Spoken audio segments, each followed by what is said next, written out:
Beri nama pedang ini Naga Puspa. Selamatkan dia. Jangan sampai jatuh ke tangan pendekar berwatak jahat.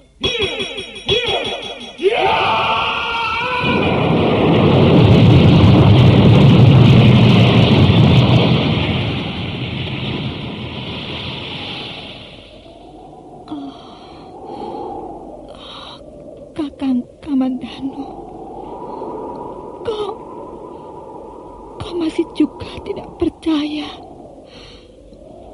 bahwa aku mencintaimu. Mesin, maafkan aku, Mesin. Mesin, Mesin.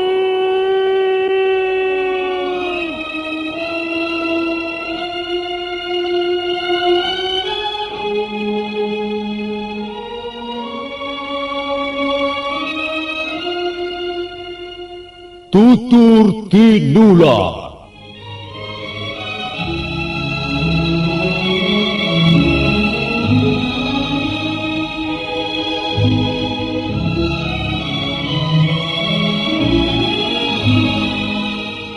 Sebuah sandiwara radio serial, produksi Sanggar Cerita dan Teater Sanggar Prativi.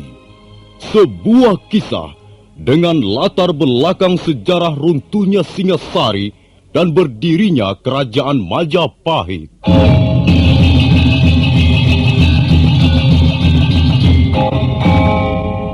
Sandiwara ini didukung oleh pemain-pemain radio yang sudah ternama. Ferry Fadli, Ivone Rose, dan Eli Ermawati.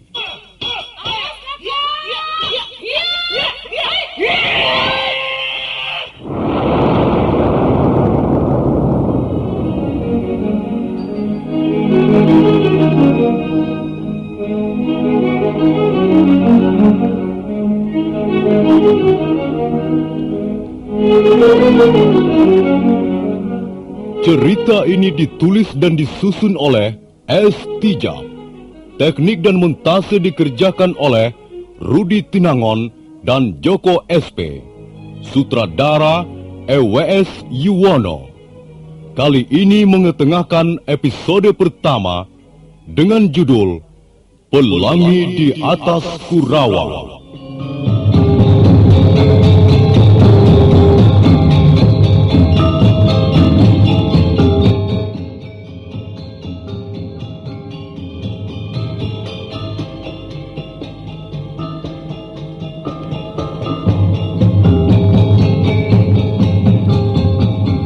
Dalam seri yang ke-9 ini didukung oleh para pemain Ferry Fadli sebagai Arya Kamandanu, M. Abud sebagai Arya Dwi Pangga, Eli Panca sebagai Nyi Rongkot, Lili Nur Indasari sebagai Nari Rate, Yuli sebagai Palastri, Nusri pembawa cerita. Selamat menikmati. Nari Rati, gadis menguntur itu nampak sangat malu. Mukanya menjadi merah karena berusaha menyembunyikan rasa malunya.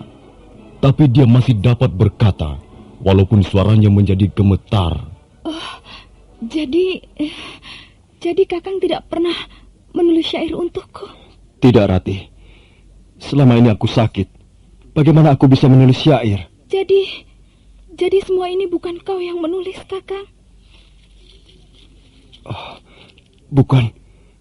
Bukan aku yang menulis syair-syair ini.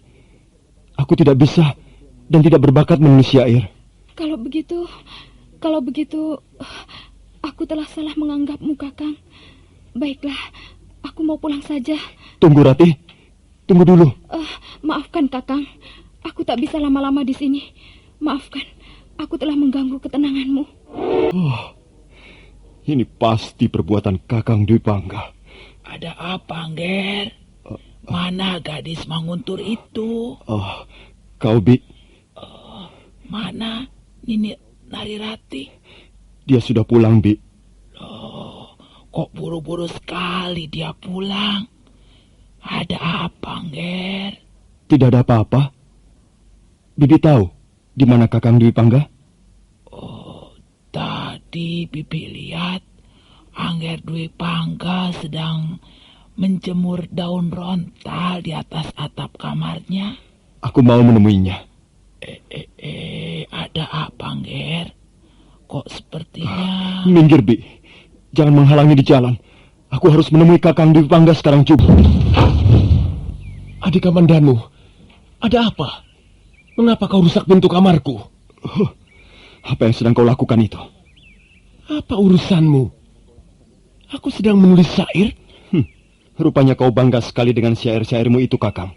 Tentu saja. Kenapa?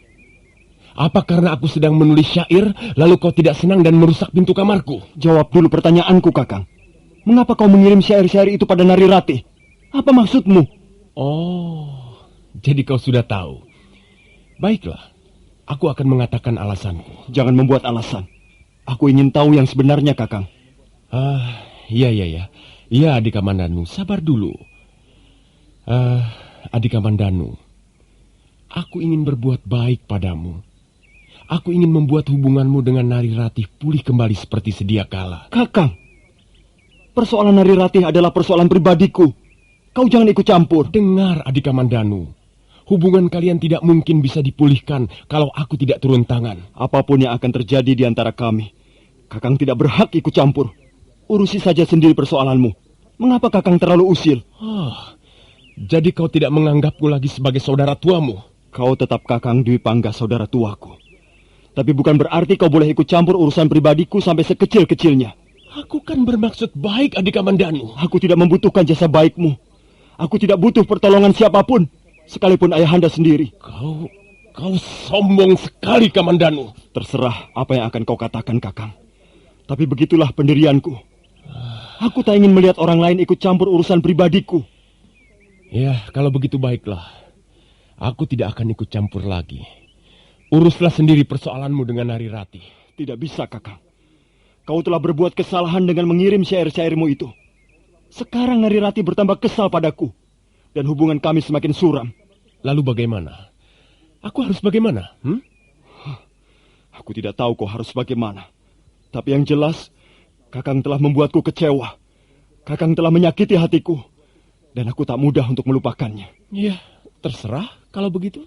Mulai sekarang, kita saling menjaga diri.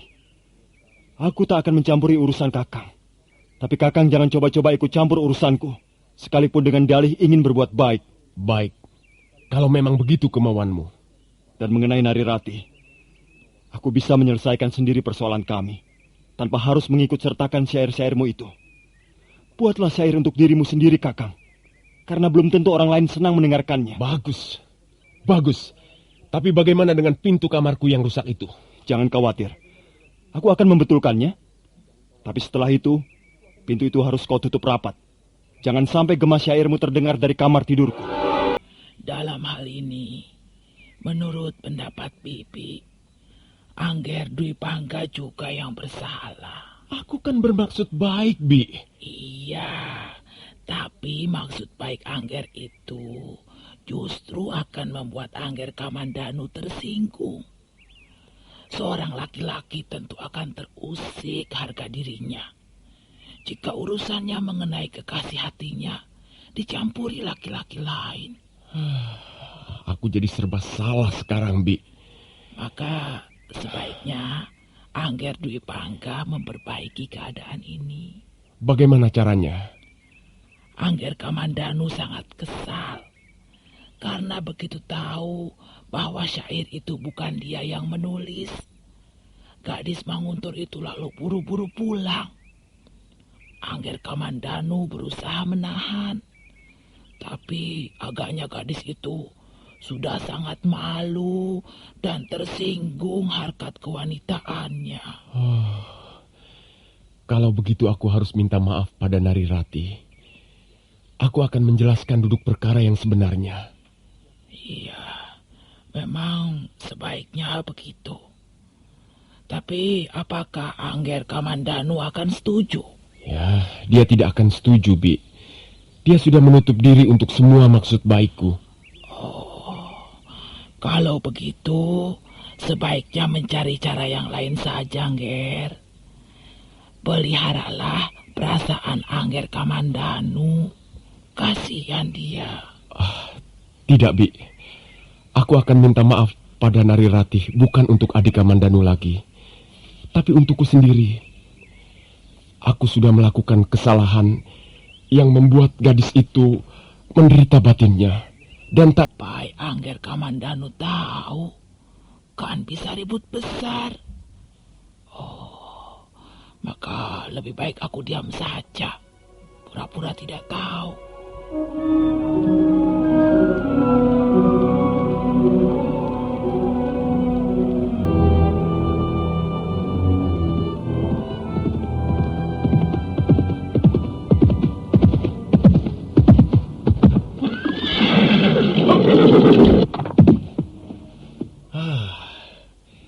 Gadis Manguntur memang rajin-rajin.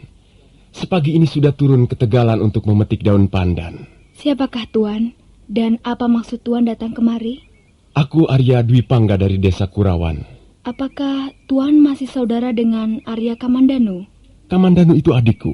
Oh, kalau begitu pasti Tuan bermaksud menemui sahabatku Nari Ratih. Aku gembira dan berterima kasih sekali kalau kau sudi menolong aku. Menolong bagaimana yang Tuan maksudkan? Antarkan aku menemui Nari Ratih. Oh, aku tidak berkeberatan mengantarkan Tuan. Rumah sahabatku tidak jauh dari sini. Tapi apakah dia mau menerima Tuan? Itulah soalnya. Buka pintunya, Ratih. Ratih, ini aku, Palastri yang datang.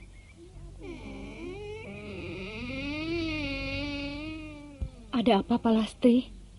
Siapa yang kau bawa kemari ini? Dia saudara tua Arya Kamandanu. Apa yang Tuan lihat? Tidak. Aku... Apakah gadis di depanku ini yang bernama Nari Ratih, putri tunggal Rekianuru? Iya, inilah sahabatku itu yang Tuan cari. Saya tahu, Tuan datang kemari pasti ada hubungannya dengan Kakang Kamandanu. Dan saya sudah berjanji dalam hati tidak akan menyentuh persoalan itu lagi. Silahkan Tuan pergi. Ratih! Ratih! Bagaimana Tuan Dwi Pangga? Nari Ratih sudah menutup pintunya lagi. Kalau begitu, tak ada pilihan lain lagi. Ya, aku harus kembali ke Kurawan.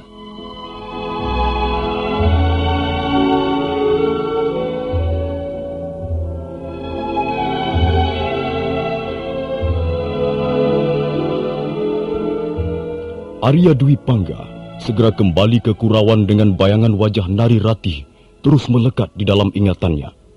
Menurut penilaiannya, Nari Ratih adalah gadis paling cantik, paling sempurna yang pernah dijumpainya selama ini. Karena itu, diam-diam Arya Dwi Pangga bermaksud memikat hati gadis Manguntur itu.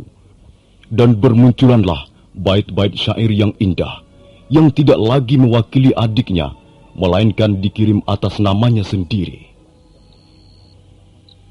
Sekalipun aku tahu pintu rumahmu terkunci, aku akan mengetuknya berulang kali.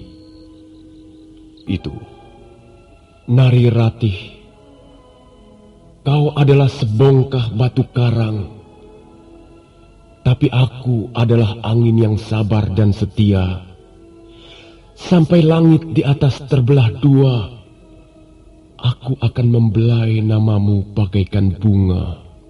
Malam yang lain, Nari Ratih membaca lagi syair yang lain. Hujan sore ini turun dengan sedihnya, tanpa angin, tanpa pelangi. Apakah itu pertanda harapanku akan sia-sia? Kulewati malam yang dingin ini dengan gemetar sambil terus mengenang wajahmu. Arya Dwi Pangga, apa maksudmu mengirim syair-syair begini padaku? Syairmu membuatku gelisah sepanjang malam. Apakah kau sengaja melakukannya untuk menyiksa aku?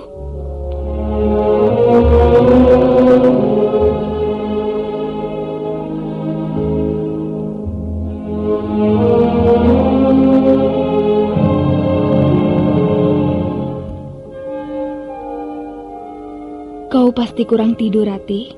Matamu agak merah. Dia tidak mengirimkan daun ronta lagi, Palastri. Ai, kau ketagihan rupanya. Jangan begitu, Palastri. Aku bersungguh-sungguh. Siapa berkata kau tidak bersungguh-sungguh? Aku mulai tertarik membaca bait-bait syairnya. Sayang sekali, sudah 2 hari dia tidak datang. Jadi, ya, terpaksa kau harus sabar menunggu, Rati. Palastri, bagaimana kalau aku menemuinya? Jangan terburu nafsu begitu, Rati. Nanti bisa kecebur lebih dalam, celaka kau. Kau bilang dia sering duduk sendiri di tepi padang ilalang itu. Dia yang berkata begitu. Entah benar, entah tidak. Palastri, aku akan minta tolong padamu ya. Jangan minta aku mengantarmu ke sana. Bukan, aku akan pergi sendiri ke sana. Tapi kalau misalnya ayahku mencariku, tolong katakan bahwa aku sedang pergi mengunjungi seorang kawan. Aduh, sekarang orang tua menjadi sasaran dusta. Ini bisa gawat, Rati. Apa kau sudah berpikir masak? Kau kira aku pergi menemuinya untuk apa? Aku hanya akan menemuinya untuk memaafkannya. Dengan begitu dia tidak lagi mengirimkan syair-syairnya padaku.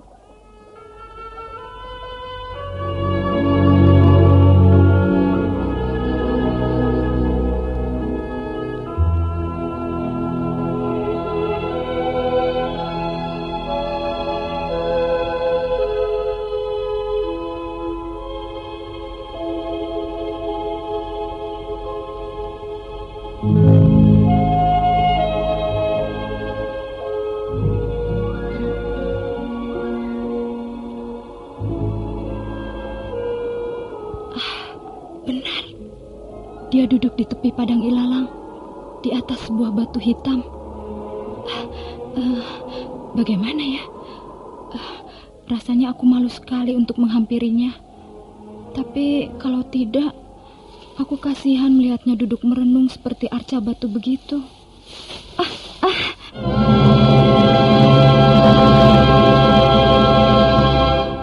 Hei, apakah aku sedang bermimpi? Bukankah kau Nari Rati? Tidak, Tuhan tidak bermimpi. Aku memang Nari Rati. Kalau begitu aku adalah orang yang paling beruntung di dunia ini. Ketika aku sedang duduk dalam sunyinya padang ilalang ini, tiba-tiba ada seorang bidadari dari Kahyangan dikirim untuk menemaniku. Tuhan pandai memuji. Marilah kita duduk di batu yang di sana itu. Tidak, di sini saja. Di sana saja. Kita bisa melihat pemandangan yang indah terbentang di sebelah utara padang ini. Sawah, pohon-pohon mahuni di sepanjang jalan, gunung membiru di kejauhan. Bisa kita lihat semua. Ayo, jangan malu padaku. Baiklah, Tuhan jalan di depan, aku di belakang. Kau takut aku menciummu? Tidak. Mengapa Tuhan berkata begitu? Jangan panggil aku Tuan. Panggil saja aku Kakang. Itu akan terdengar lebih merdu. Tidak, aku akan panggil Tuan saja. Baiklah, terserah padamu.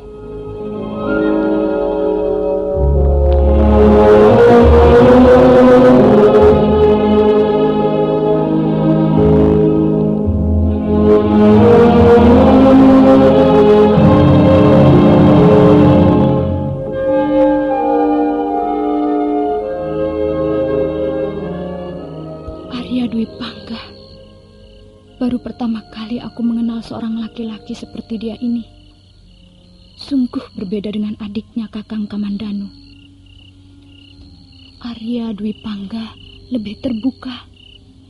Dan dia pandai sekali menyenangkan hati seorang wanita. Dia juga lembut dan mudah menuruti keinginan orang lain.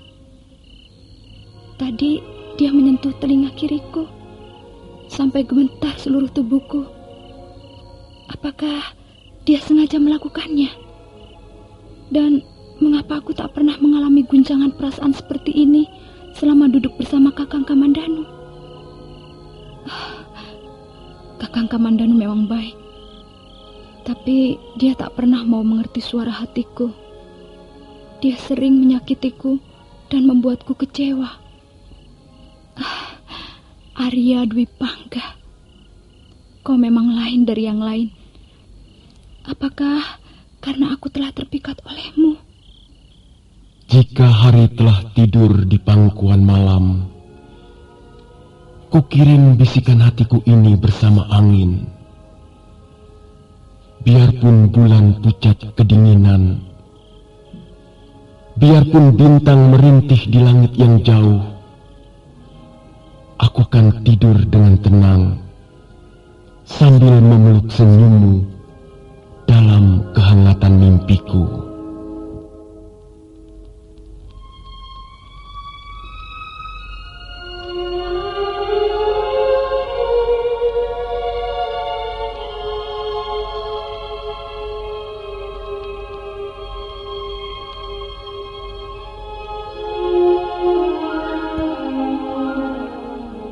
Setelah pertemuannya dengan Arya Dwi Pangga di tepi padang ilalang itu, Nari Rati semakin kelihatan gelisah. Suatu ketika, dia pergi lagi ke tepi padang ilalang, dan dia sangat terkejut. Bukan Arya Dwi Pangga yang dia temui di sana. Oh, Kakang Kamandanu.